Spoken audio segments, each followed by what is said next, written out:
Selamat pagi Bapak Ibu. Saya mau cek sound dulu. Selama 2 tahun sejak 2022 kita sudah mengenal Salam Paskah. Mudah-mudahan masih ingat. Christos Anesti, maka Bapak Ibu akan menjawab Alitos Anesti. Christos Anesti, Alitos Anesti. Saya coba ya. Christos Anesti. Mantap. Atau pakai bahasa Indonesia saja. Kristus bangkit, jawabannya benar, dia sudah bangkit. Kita coba. Kristus bangkit. Lagi, Kristus bangkit.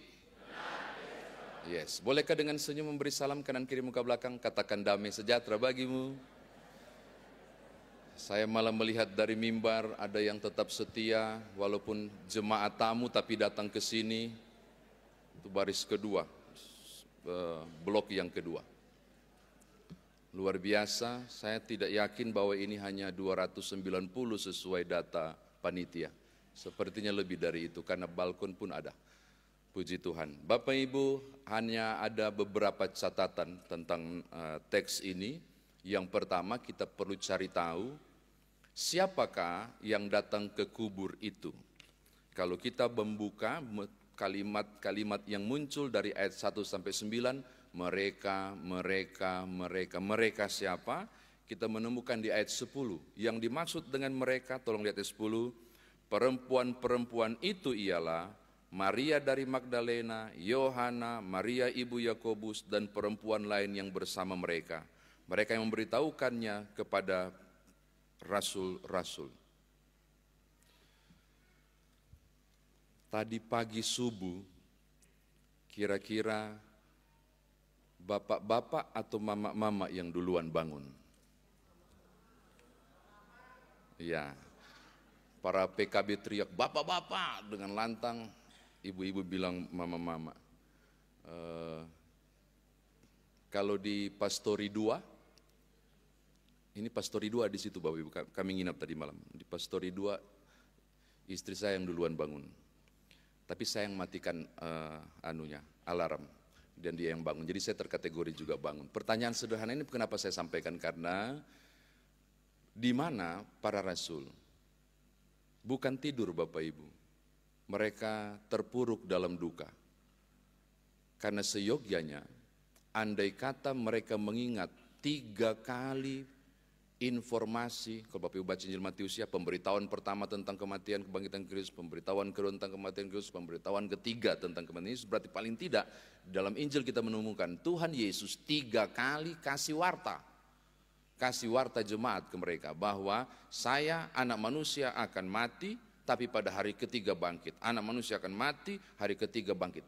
Anak manusia mati, hari ketiga bangkit. 3 kali dikasih informasi. Selama perjalanan 3 tahun pengajaran bersama dengan Yesus, 3 kali info. Pertanyaannya, kok bisa mereka lupa? Mestinya yang dilakukan bukan cuma perempuan-perempuan itu, tapi para rasul. Mestinya mereka menunggu di kuburan itu. Mestinya mereka menyiapkan rebana. Mestinya mereka menyiapkan tari-tarian untuk menyongsong tiba-tiba, dan Yesus keluar dengan kemuliaan. Mestinya gitu. Karena mereka sudah tahu, cuma 3 hari kok di lubang kubur itu. Karena hari ketiga akan bangkit. Tetapi yang terjadi bukan kan, yang terjadi adalah mereka terkungkung dalam duka. Mengapa saya simpulkan begitu? Karena ayat 1 memberi konfirmasi yang menarik. Dari mulai ayat 56b sampai pasal 24 ayat 1. Pagi-pagi benar hari pertama minggu itu. Hari pertama itu berarti sesudah hari ke-7. Hari ke-7 itu hari Sabat, maka sesudah hari Sabat itu hari pertama. Hari Sabat itu untuk kalender sekarang adalah hari Sabtu. Berarti sesudah hari Sabat, hari Sabtu adalah hari pertama. Hari ini, Domingos, hari Tuhan. Lama-lama disebut Mingos, lama-lama minggu, hari Minggu. Itu hari pertama pekan itu. Kenapa mereka tidak datang bawa tari-tarian dan cuma perempuan doang? Karena Alkitab bilang mereka datang membawa rempah-rempah. Apa artinya? Masih dalam suasana berkabung.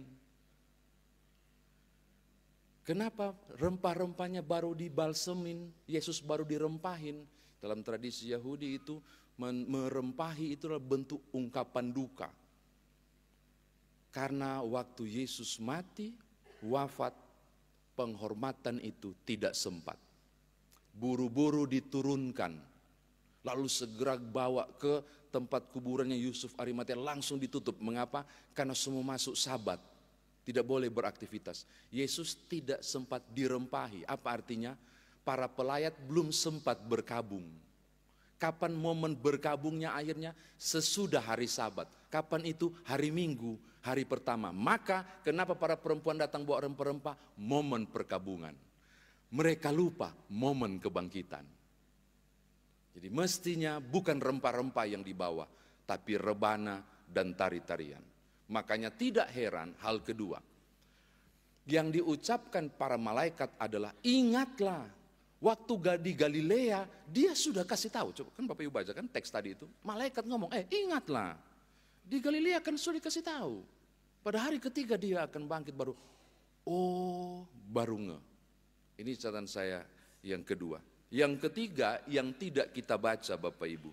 Sayangnya tidak kita bacanya sampai ayat 9. Reaksi para murid enggak percaya. Karena mereka yang menyaksikan kekejian yang luar biasa. Sudah pasti bukan cuma mati, lebih mati lagi guru Mesias Tuhan kita. Jadi enggak mungkinlah dia bangkit. Mereka terkungkung dalam duka. Terkonfirmasi dari bacaan kita hingga ayat yang ke-12, para murid tidak yakin, walaupun Petrus lari bergegas dan melihat. Bahkan Thomas bereaksi, belum, sebelum kutusuk tidak akan kupercaya. Saya kira demikian firman Tuhan ditafsirkan bagi kita. Nah sekarang bagaimana kita bawa dalam kehidupan beriman kita. Yang pertama Bapak Ibu,